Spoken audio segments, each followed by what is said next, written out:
December 24th, 1945, a modest home in Fayetteville, West Virginia, bursts into flames. Inside, George and Jenny Sodder, Italian immigrants chasing the American dream, scramble to save their 10 children. 5 escape, 5 do not. At least that's what you were told. But here's the part that never made sense, and the part you were never supposed to hear. There were no remains, not bone, not ash, not a single trace of the 5 missing children ever found in that rubble. Let that settle. A house reduced to embers, yet 5 bodies simply vanish. No smoke-choked lungs, no charred fragments, just absence, silence, an open wound that never stopped bleeding. The official story declared them dead, but the facts screamed otherwise. And for George and Jenny Sodder, something in their bones whispered the truth, that this was no accident, that their children hadn't burned, they had been taken. You're not watching this by chance, because hidden beneath the singed walls of that quiet house is something darker, older than the flames, older than the town. A pattern buried in smoke, a system, a control mechanism, the illusion of safety wrapping chains around the unaware. The disappearance of the Sodder children was never just about fire. It was a message, and like all messages written in blood and smoke, only a few were meant to understand it. But you're about to. Because once we step into this story, there's no turning back. What happened that night was the ignition point, but the fire was lit long before, and it burned still, in silence, in systems, in secrets the powerful will kill to protect. Tonight, I'll show you what really happened, not just to the Sodder children, but to truth itself. George Sodder was no ordinary immigrant. He was a man with enemies, real ones, the kind that smile in public and slit throats in private. He had left Italy behind, but Italy hadn't left him. You see, George spoke openly against Mussolini at a time when silence meant survival, and silence wasn't in George's nature. That alone put a target on his back. He was watched, threatened, not just by petty locals, but by something older, something transatlantic, whispers of Italian underground networks, sympathizers, operatives, mafia cells, waiting like mold beneath the American dream. One day, a strange visitor arrived at the Sodder home. He was selling insurance, but not really. He warned George, "Your house will burn down, and your children will be destroyed." Not an offer, a prophecy, one that came with a cold smile and dead eyes. George refused the policy. Weeks later, the fire came. And here's where it breaks reality. Neighbors saw the children that night, after the fire. A woman claimed she saw them peering from a passing car. A waitress swore she served them breakfast the next morning. And months later, Jenny Sodder received a photograph. A boy with eyes just like her missing son, but grown older, standing stiffly against a foreign backdrop. Written on the back, Louis Sodder. I love brother Frankie. Ilil boys. A90132 or 35. It wasn't a photo. It was a riddle. And riddles like this, they don't appear by accident. Someone wanted her to know, just enough to keep her bleeding, just enough to make the wound eternal. What if this wasn't just revenge? What if the children were currency? Because when you understand how certain families disappear, you begin to realize who profits from absence. The children didn't just vanish. They were erased, removed from the board like pieces in a game we were never taught to play. But the question you should ask isn't just who took them, it's why were they chosen? And the answer is the thread that unravels everything. Elite systems don't burn houses, they burn records, burn truth, burn memory, and if necessary, they burn children. We're not in the realm of theory anymore. We're trespassing on forbidden ground. The Sodder house burned fast, too fast. Within 45 minutes, it collapsed into smoldering ruin. Yet firefighters didn't arrive until 7 hours later. Think about that. A Christmas Eve emergency, a family screaming for help, and silence from the very men trained to protect them. It wasn't incompetence. It was something colder, coordination. The fire chief claimed they found no bones. But here's the truth. House fires, even intense ones, do not incinerate human bone into nothing. In fact, they leave behind distinct remains, skulls, spines, fragments of identity, especially in children. Even crematoriums, running at 1,800 degrees for hours, leave bones behind. Yet nothing remained of 5 young bodies. Science didn't fail here. Someone removed the evidence, long before the ashes cooled. And then, the cover-up began. The fire's origin was declared faulty wiring, but George had just had the house rewired, certified, safe. The Christmas lights stayed on during the fire. How could that happen if the wiring was what failed? The phone line had been cut, not burned. A ladder that was always propped against the side of the house was found tossed down an embankment, and a man was spotted stealing block and tackle from George's property, a man who later confessed to cutting the phone line by mistake. No arrest, no investigation, just another loose end, quietly snipped. Because this wasn't just about burning down a house, it was about burying a truth so volatile, so dangerous, it had to be scorched from existence. And then came the silence. Authorities closed the case, declared the children dead, buried empty coffins, told the public to move on, but the Sodders didn't. George turned their property into a shrine, a billboard demanding answers. Jenny wore black every day for the rest of her life. But grief wasn't the only thing that drove them. It was the knowledge, the certainty, that something far more sinister had occurred. A theft of bloodline, a calculated removal. Because this wasn't just a kidnapping, it was an operation.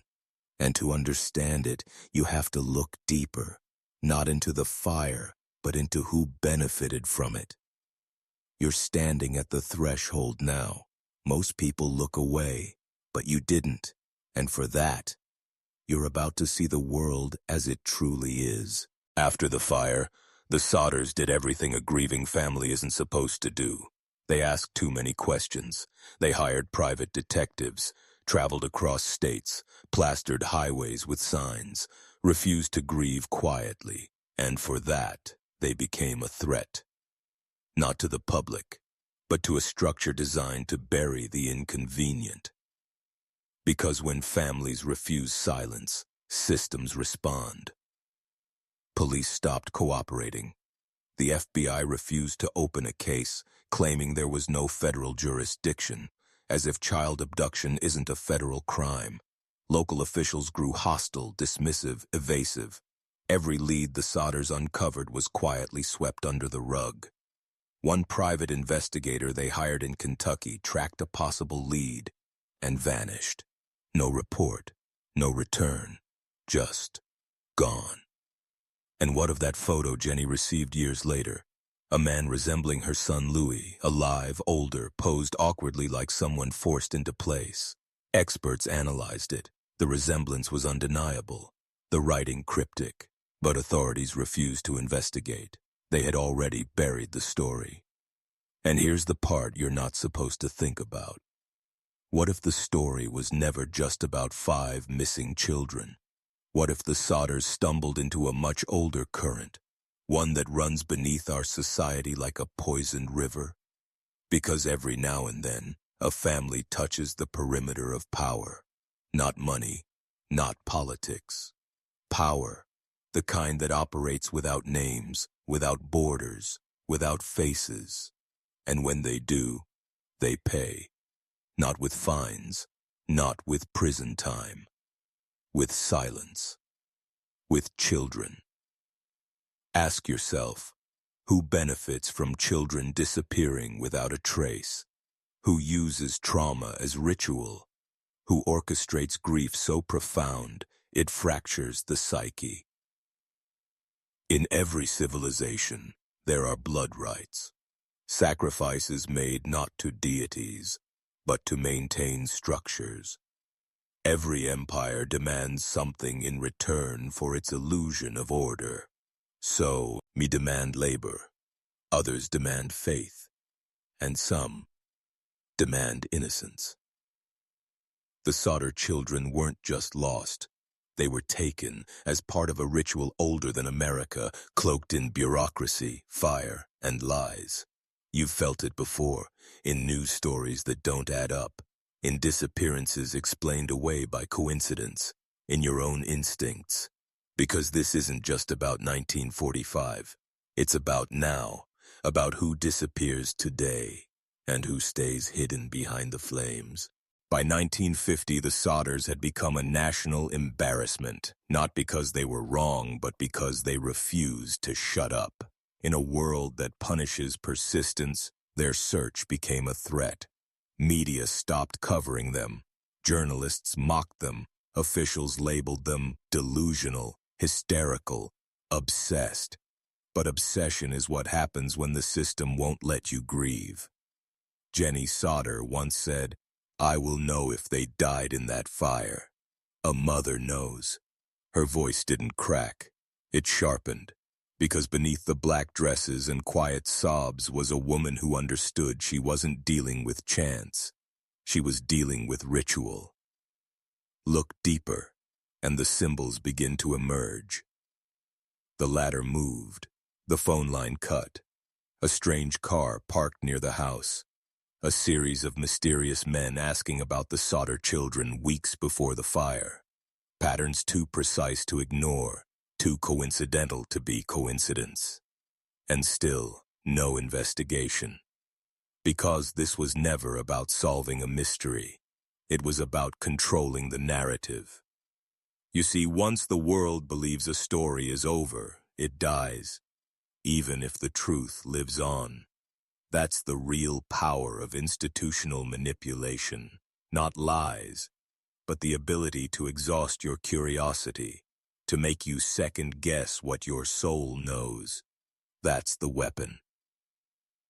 And it wasn't just the Sodders who felt it. Every time George raised questions, he wasn't met with answers. He was met with silence, with mocking, with gaslighting.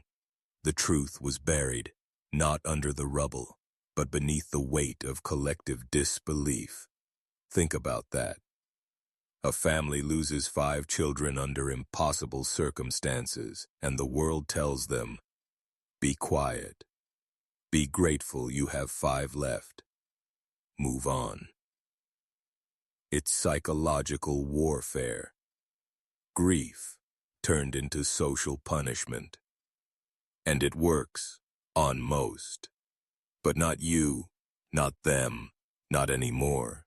Because when you stare long enough into the inconsistencies, a deeper reality emerges. They didn't make a mistake. They made a statement. And here it is. Truth is a threat to power. And when the powerless start asking the right questions, the flames come. If you're still here, then you already feel it. The pull, the shift, the awareness crawling under your skin. This is the part where they expect you to look away. But you're not like most men. You've tasted the fire, and now You see it everywhere. Let's get brutally honest now. What happened to the Sodder children wasn't a random act of violence. It was calculated, symbolic, and meant to be remembered by the few and forgotten by the many. A scar etched into the fabric of a town that learned to look away. Because that's how control works, not by brute force, but by consensus silence. But you feel it, don't you? That quiet unease when stories don't line up, when officials dodge the real questions, when grief is sterilized, scripted, and sold back to us as closure. The Sodders weren't chasing conspiracy, they were clawing at truth, and the deeper they went, the darker it got. George once attempted to dig through the ashes by hand, fingers bleeding, eyes hollowed, not to find remains, but to find meaning, to prove that he wasn't crazy, that his children hadn't evaporated into soot and bureaucratic forgetfulness. And when the earth gave him nothing, he knew they hadn't died there. And if they hadn't died, then where were they? Who had them? And why? There are rumors, hushed, buried in decades of dust, that the children were trafficked, sold, taken to Italy, raised under new names, groomed into something the public would never recognize, the kind of fate that only exists in whispers, unless you've seen it happen up close. Because in every major conflict, every empire collapse, every regime change, every accidental tragedy, children vanish. They're not just casualties. They're assets, malleable, controllable, replaceable, and for the right buyer, useful for propaganda, for leverage, for bloodlines, useful as offerings. Now that may sound insane if you haven't studied the history of how power moves, but look around at the elite circles where scandals vanish overnight, where child exploitation rings collapse without a single high-level conviction, where billionaires mysteriously die in prison cells, and there secrets follow. It's not new. It's ancient. The Sodder case is just one crack in a monolithic system, an early glimpse at the blueprint of how control is maintained. And every time you question it, you get closer to the truth they fear most, that their power doesn't come from weapons or wealth, it comes from your obedience. So now I ask you, if you feel the shift, if you're done living inside their illusion, comment the phrase, "Ashes whisper truth." Comment it twice. Lock it in. Leave your old self behind. Because from this moment on, you don't watch the fire. You walk through it. The Sodder story isn't just about 5 children and a fire. It's about the architecture of disappearance, how reality is manufactured, how history is filtered through the hands of those who decide what survives and what is erased. You've been trained to believe fire is destructive, but the truth is, fire is surgical. It removes what must be hidden. It cleans the crime scene, sterilizes the evidence, reshapes the timeline. It doesn't just burn what you see, it burns what you're allowed to remember. And if the fire is big enough, it rewrites the story. 45 was a reset year. World War II had just ended. Governments were shifting. Intelligence agencies were forming. Shadows were growing teeth.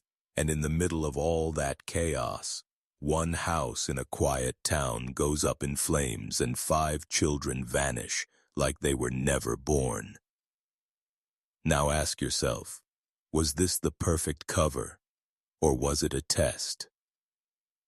Because this is how systems evolve. They test their machinery in silence, on families too small to spark revolt, They study the public's reaction.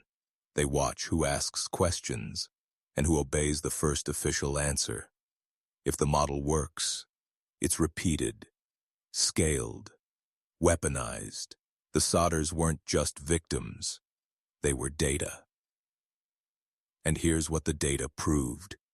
People forget fast. Neighbors move on, officials move up, reporters lose interest, and the grieving, they're left screaming into the void until they either break or go silent. But every system has a flaw, and that flaw is memory. George and Jenny refused to forget. They rebuilt, not the house, but the narrative. They raised billboards, tracked whispers, followed leads across oceans, and in doing so, they preserved a fire that couldn't be extinguished, a fire you just walked into. Understand this, history isn't written by the victors, it's written by the survivors who remember what wasn't supposed to happen. So if you're still here, burnie us. Sitting in the knowledge, vibrating with the dissonance that reality has lied to you, then you're not just a viewer, you're a threat, because you remember what they tried to erase. You know something doesn't fit. And now, you're becoming one of the few who can't unsee it. This is where the descent truly begins. By now, your instincts are awake. You've felt the weight of it, that crawling awareness that the Sodder case wasn't a tragic anomaly, it was a microcosm, a whisper of a far larger design. And if you think that design ended in 1945, let me tell you something most men will never hear. The architecture never collapsed, it expanded. Modern institutions are cleaner now, sharper, digitized, but the engine is the same. It feeds on obedience, trades in innocence, and rewards silence. Fires still burn, just more quietly. Now they call them accidents, mishaps, unfortunate oversights, and the children, they still vanish. They vanish in school systems that cover up abuse, in religious orders that move predators instead of prosecuting them, in foster networks run like warehouses, in ports, in wars, in orphanages, and in plain sight. The machine is self-cleaning. Investigations die in the womb. Whistleblowers commit suicide. Reporters lose their jobs.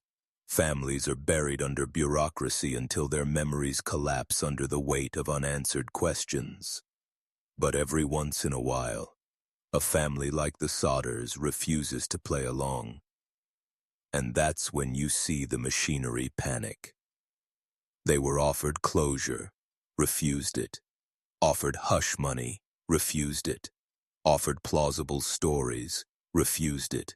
Because they understood something that should terrify every powerful institution. That memory is resistance. And resistance, when sustained, becomes contagion. You are part of that contagion now. Every man who begins to see the pattern becomes harder to control. He stops trusting official timelines. He starts asking why, not just what. And once that door opens, it never shuts again.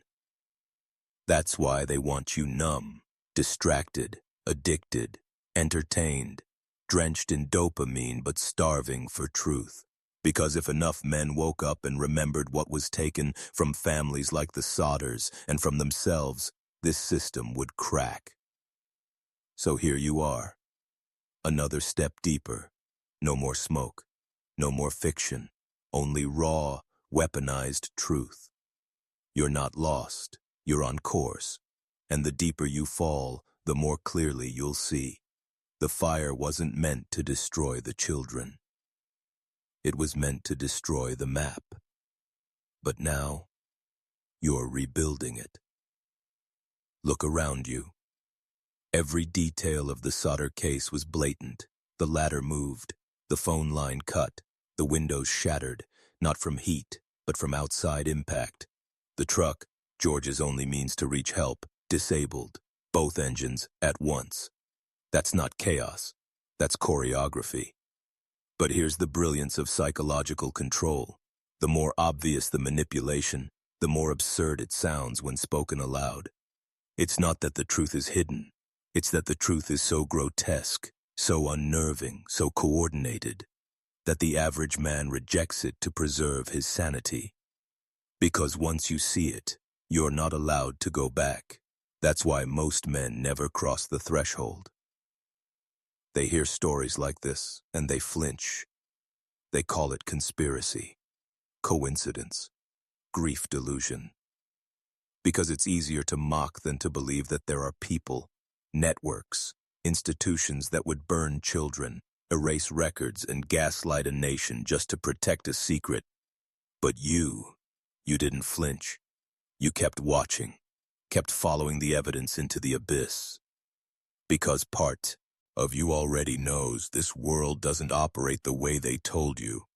Here's the raw truth. The Sodder case didn't fail to be solved. It was never meant to be solved.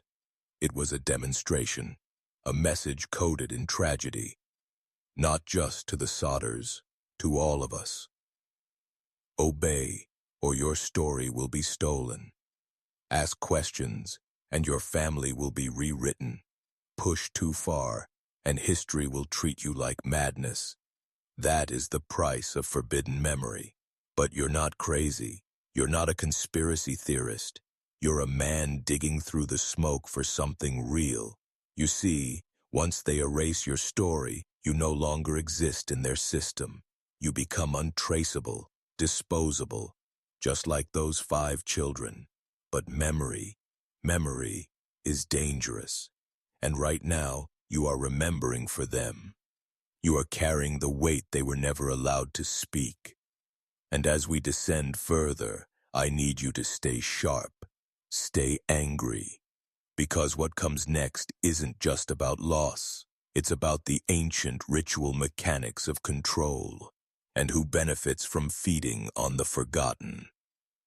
Let that sink in. In every dark corridor of history, children go missing, not just in war zones, not just in crumbling societies, but in civilized places, under functioning governments, within the boundaries of so-called freedom. Why? Because they are the ultimate currency. They represent lineage, symbolism, obedience, and, most dangerously, raw potential. To those who manipulate systems from the shadows, children aren't people. They are assets, programmable minds, moldable futures, or sacrifices. Yes, that word again. Because when you study ancient power structures, Babylon, Carthage, Rome, you discover something chilling. The elite always performed rituals involving children, not out of madness, not out of chaos, but for one reason, control, not just over blood, but over belief, over fate itself. The idea was simple. To extract power, you must first demonstrate dominance over the sacred. What's more sacred than a child? The fire in 1945 was not random. It was precise. It was a statement, executed with such clean brutality, it rewrote a family's fate and froze their grief in time. But you're still asking why them? Because the Sodders weren't just political nuisances. George's open hatred for Mussolini was a mark, but his refusal to conform, his refusal to submit, that was a red flag to every shadowed hand watching. George and Jenny represented something very dangerous to control systems: free will. And when free will collides with old power, something always has to burn. Do you think the elites who orchestrate these silences don't test their methods? Of course they do. Every generation brings a new version of the Sodders, a new family to disappear, a new tragedy to shape public behavior. It's data, it's ritual, it's programming.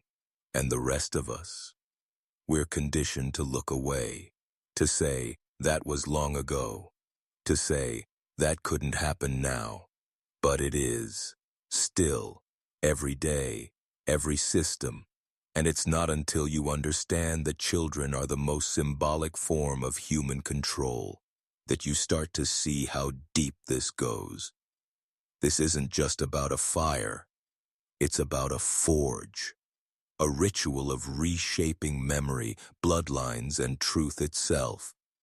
And you're walking through that forge right now, not as an observer, but as someone being remade by it. By 1955, a decade after the fire, George Sodder stood beside the crumbling billboard he had built with his own hands. On it, the faces of his 5 vanished children staring out at a world that no longer cared. But that billboard wasn't just a plea, it was an act of defiance. In a world designed to forget, memory becomes rebellion. In a society built on illusions, grief becomes a weapon. The Sodders didn't move on, they didn't forgive, and that is why they were never allowed back into the arms of polite society. Because they exposed the truth, that when your pain threatens the lie, you are labeled dangerous. They stopped being victims the moment they refused the story handed to them. That's when they became targets. The system doesn't kill the loudest, it discredits them, turns them into lunatics. Poor George, people whispered. He's obsessed, he's lost it. But he hadn't lost anything. He was holding the line, and for that, they had to bury him in ridicule. Because if one man stands too long in the truth, others might begin to listen. And if enough begin to listen, something far older than the fire begins to burn. Awareness. But awareness isn't comfortable.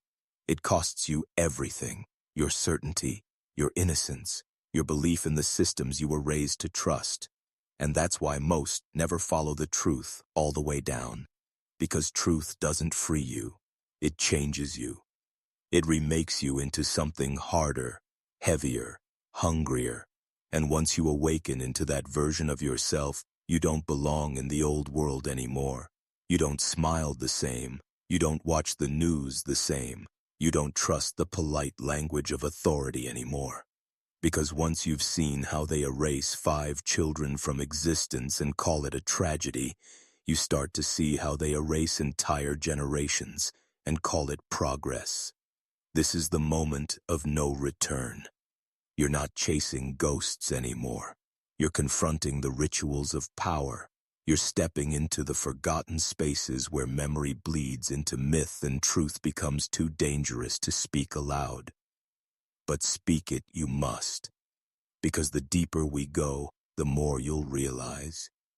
They didn't just take the children, they took the future, and now it's yours to reclaim. That's how control endures, not through force but through confusion.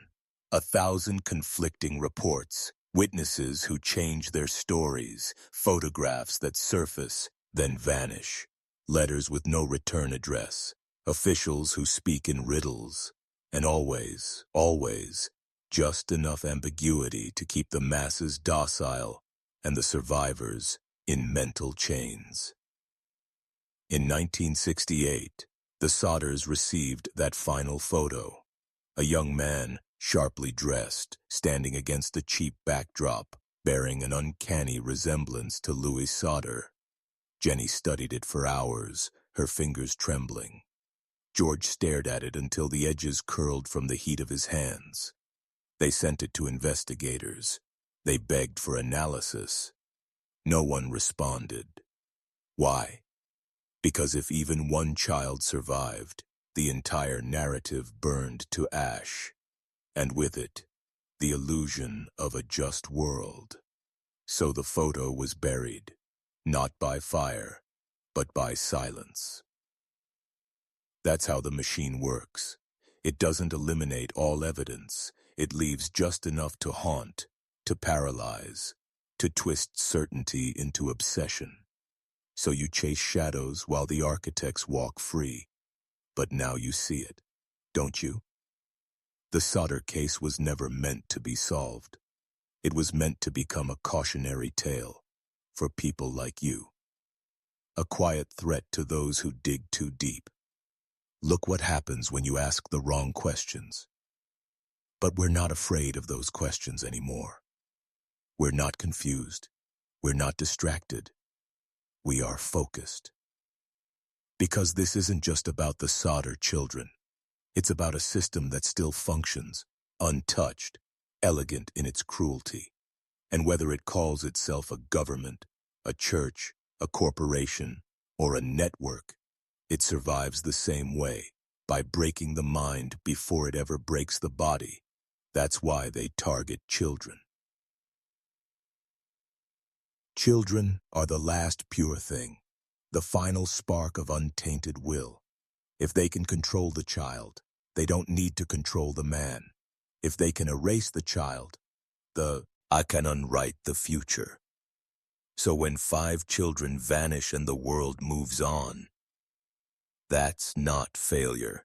That's proof of design. But the design is cracking. Because you are remembering. You are connecting the patterns. You are refusing the lie, not with rage, but with awakened clarity. And that is the one thing the architects can never prepare for. A man who remembers. Let me tell you why they work so hard to blur, distort, and fracture the past. Because if you ever truly remember, if you ever reconstruct the real timeline, they lose everything. Power can only operate in the present if the past is kept bent. The Sodder family knew this. They weren't just grieving parents. They were archivists of pain. Every strange phone call, every sighting, every anonymous letter, they kept it all, stored it, protected it, like a relic. Because somewhere in the fragments was the one thing the system couldn't extinguish: continuity. You see, the lie requires that you live in fragments, in chaos, in emotional fatigue, that you question your own senses, that you dismiss the voice in your gut. But George didn't. He refused to let time smooth over the horror, refused to let the town move on. He reassembled the timeline, recalled names, faces, movements, and by doing so, he resisted the erasure. That's what memory does when it's weaponized, and it terrified them. Because memory, true memory, makes patterns impossible to ignore. It exposes cycles. It reveals the playbook. And once you see the pattern, you stop being a civilian. You start becoming something else. You start to see how the Sodder children weren't just victims. They were symbols of what happens when ordinary families touch the perimeter of hidden systems, when love defies fear, when questions echo too long. So let's push further. Why was no death certificate issued for any of the 5 children? Why did the fire chief, F.J. Morris, confess years later to burying a heart in the ashes, only for it to be exhumed and discovered to be cow liver? That's not a mistake. That's ritual theater, a performance to give the illusion of closure, a sacrificial placebo, as if giving the family something would make them stop digging. But they didn't, and neither will you. Because now the ritual has flipped.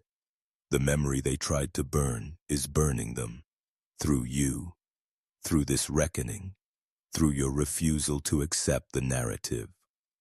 So ask yourself, if they could fake a body, if they could silence witnesses, if they could bury cow organs and call them children, what else have they sold you as truth? The answer is waiting, and you're only a breath away from seeing it. The fire was the ritual, the cow liver was the offering, The silence that followed, that was the altar. You think they only operate in symbols on ancient parchment or in secret societies cloaked in Latin and gold? No. They work in your town. They wear badges. They smile on television. They teach your children. But their language is ritual, and their grammar is fear. They don't erase history with fire alone. They do it with performance. A staged fire, a buried liver, a police chief's absurd confession, timed perfectly. You were meant to scoff, not to question. Meant to say, that's too ridiculous to be a cover-up. That's the point. When lies are wrapped in absurdity, they become self-protecting. You don't bury the truth under complexity. You bury it under disbelief. But ritual only works when the audience obeys. And you're not obeying anymore. Let's go back. 1950s West Virginia, a town built on coal, silence, and hierarchy. George Sodder had money, connections. He was known. But the moment he questioned the official version, his status was stripped like a thief's mask. That's how fast it happens. Power can tolerate your wealth. It can tolerate your voice. What it cannot tolerate is memory fused with resistance. And yet, despite every humiliation, every closed door, every fabricated dead end, George and Jenny persisted. Because they knew. They didn't have forensic proof. They had something stronger, an unshakable internal signal. You have that signal too, that crawling sense when something isn't right, when a story is too clean, when the coincidences pile so high they form a monument to deceit. That signal, that's your compass out of the simulation. You're not meant to live in ritual obedience. You're meant to break it, and you're doing it now. With every second you stay here, with every layer you peel back. This isn't just a mystery about 5 missing children. It's a map, a coded warning, a system blueprint, and you're reading it with open eyes for the first time. But I must warn you, the next part, the part they fear most, is not about what happened then. It's about what is still happening now. And once you see that, there's no going back. You felt it, that low-frequency hum under your daily life, like a string pulled taut beneath reality. It's not paranoia, it's recognition. Recognition that the patterns didn't stop in 1945. They just got better at hiding. Let me tell you something that will make your stomach turn. The methods used against the Sodders weren't buried. They were refined. Fast forward to today, children still vanish by the thousands, each year, in the wealthiest, most technologically advanced nations on Earth. And somehow, databases crash, witnesses recant, security cameras glitch, and parents are told to move on. Does that feel like progress to you? It's the same system, new face, new tech, same ritual. Only now, it's global, networked, digitized, monetized.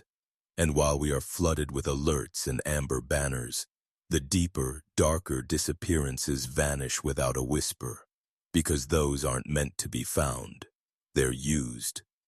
The same way the Sodder children were likely used, reassigned, renamed, groomed, some trafficked, some broken, some raised within institutions you'd recognize by name, but never suspect by nature. And if that sounds too far, that's because they trained you to feel that way, to self-censor before the question is even spoken. But ask yourself this. If a family in 1945 could lose 5 children, receive taunting letters, photographs, clues, and yet be told, they're gone, stop asking. What kind of system would enforce that? What kind of network could make an entire town, a state, and even the federal government look away? The answer isn't chaos. It's hierarchy, a hidden structure of authority that flows beneath the surface of normal life. It has no single name, no logo, no political affiliation, but it has fingerprints on every high-profile case that's quietly closed, every accident that spares the powerful, every story that dies before its final chapter. You're no adhering a story anymore. You're seeing the mechanism. And once you see the machine, you can't unsee it. You recognize it in other tragedies, in the way victims are blamed, families are discredited, and truth is always just out of reach. But no more. Now you understand that the Sodder case wasn't an end. It was a template, and it's still being used today. But if you carry this knowledge forward, not just as fear, but as fire, you can become what they most fear, a man who remembers, a man who resists, a man who spreads contagious awareness, the kind they can't unwrite. That's the final veil, isn't it? To believe that events like the Sodder case are simply accidents, tragic, yes, but ultimately meaningless. The truth? There is no such thing as random tragedy in a system that feeds off control. You've seen the signs, you've heard the cracks in the official story. Now you need to understand the deeper current. This was a message, not just to the Sodders, to everyone. A message that says, if you challenge the invisible order, the unthinkable will happen, and no one will save you. It's psychological warfare through spectacle. They didn't just want the children gone, they wanted them gone in a way that would paralyze others from asking why. It's an old strategy. Shock the herd, wound the loudest, and the rest fall silent. That's why the Sodders were made into an example. Why the town abandoned them. Why the media twisted them into lunatics. Why the leads were left open just long enough to torture hope and closed just firmly enough to discourage action. This wasn't just a kidnapping. It was psychological mutilation. But here's what they didn't expect. They didn't expect the story to survive. They didn't expect you. They didn't plan for a generation of men who would inherit this memory, not from textbooks, but from the cracks, from the unanswered questions, from the fire that didn't burn away everything. You are part of that inheritance. And now the tactic no longer works the way it used to, because men like you are not satisfied with soft closure. You don't look at the face of a missing child and feel helpless. You feel activated. You see that the real threat isn't grief. It's silence. And you refuse to play dead inside a system that builds its kingdom on erased bloodlines. So what does that make you? It makes you dangerous. Because every man who wakes up becomes a mirror the system can't tolerate, and every mirror you hold up forces them to see what they are. That's why stories like this vanish, not because they aren't true, but because they are. And truth in the hands of a free man, that's not just dangerous, that's revolutionary. You've been armed this entire time, but not with guns, not with violence, with truth. And that truth is more volatile than any explosive, because once it takes root in a mind like yours, measured, disciplined, relentless, it can't be unplanted. It spreads, infects others, not through panic, but through clarity. You see, they don't fear chaos. They control chaos. They engineer it. They thrive in confusion, in division, in hysteria. What they fear is a man who remembers with precision. The Sodders remembered. Against every force designed to drown them in amnesia, they clung to the timeline, to the names, to the clues. And so must you. Because this story, this template, isn't buried in the past. It's repeating. Right now. The ritual continues. The fires burn quieter. The disappearances are cleaner. But the purpose is unchanged. Control the bloodline. Control the future. You don't need to look far. You've seen it. Powerful men involved in trafficking rings who disappear before they testify.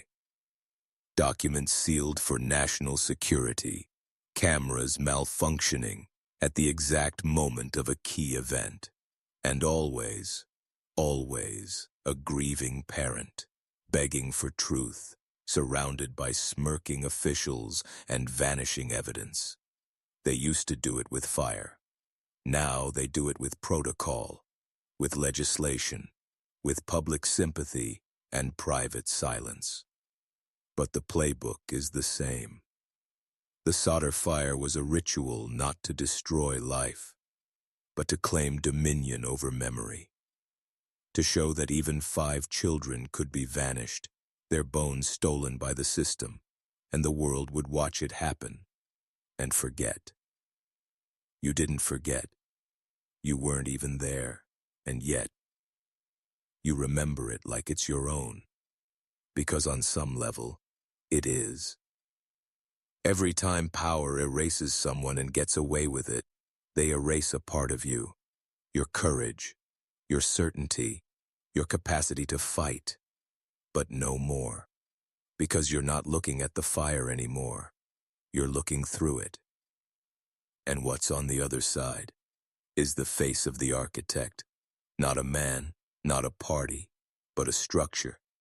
And now, you know how to burn that down. Do you feel it now? The shift? It's not just knowledge. It's identity. The version of you who once watched stories like the Sodders and said, "What a tragedy." He's gone. You're not mourning anymore.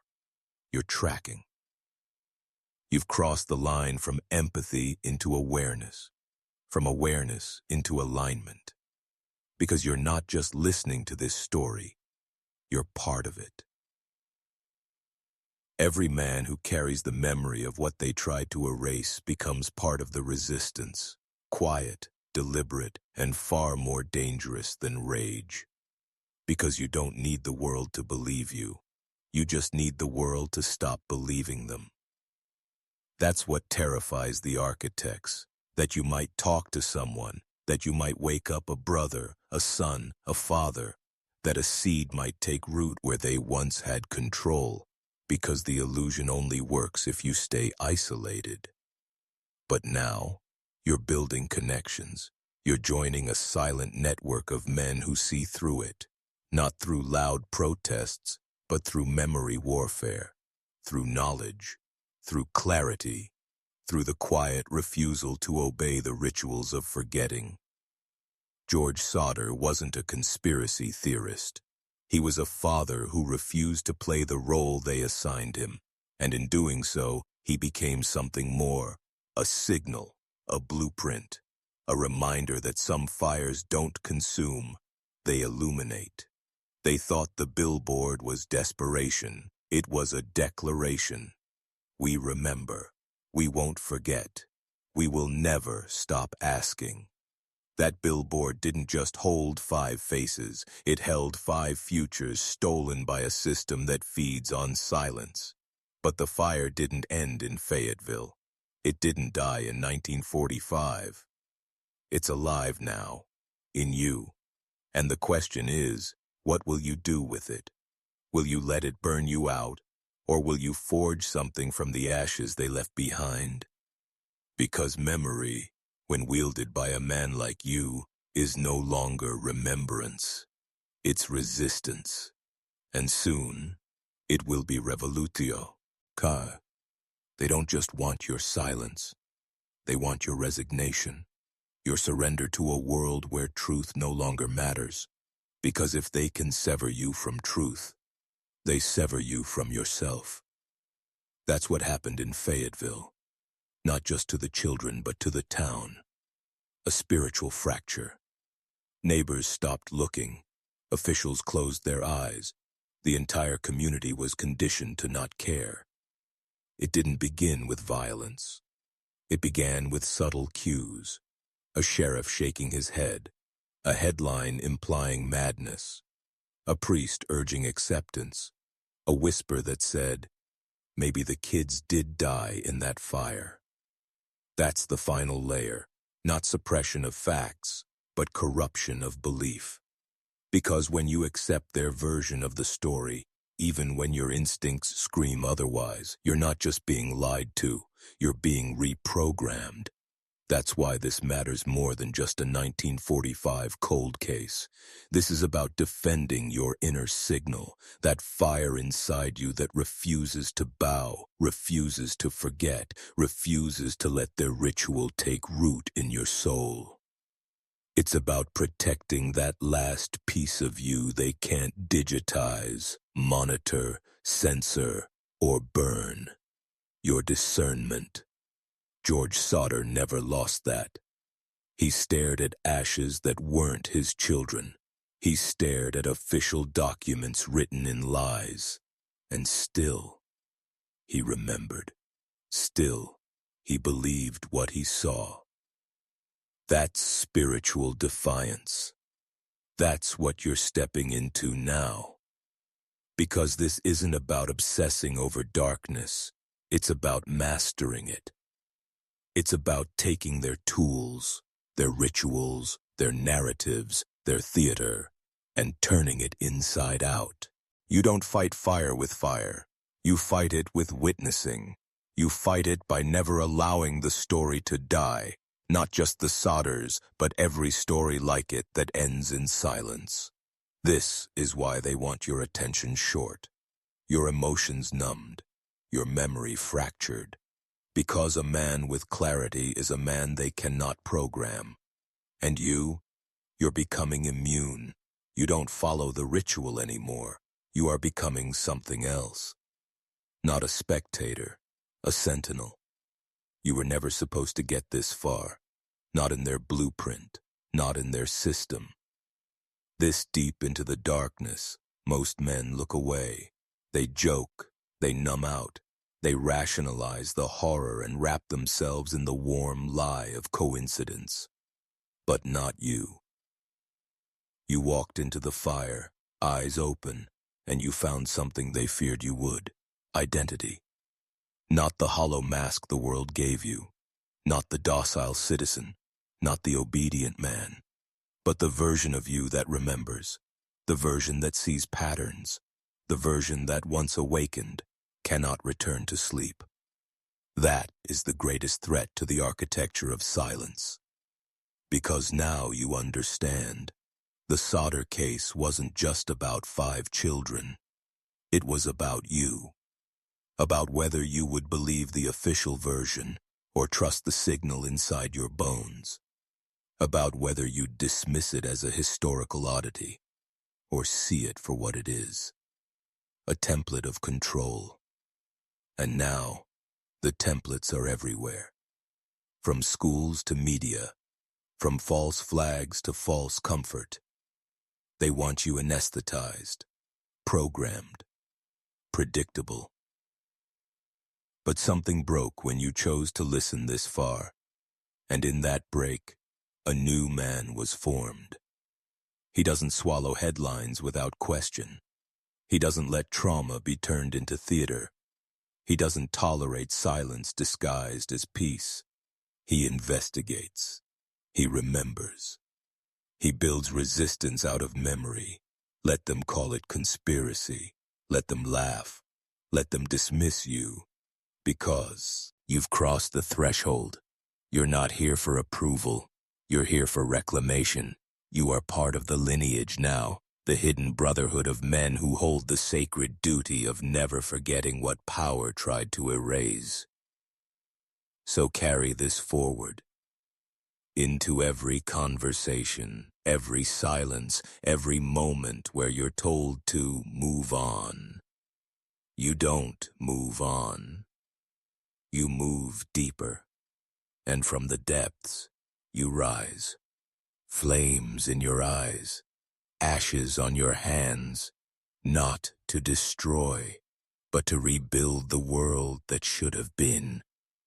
This is how it begins, not with fanfare, with fire, with memory, with you.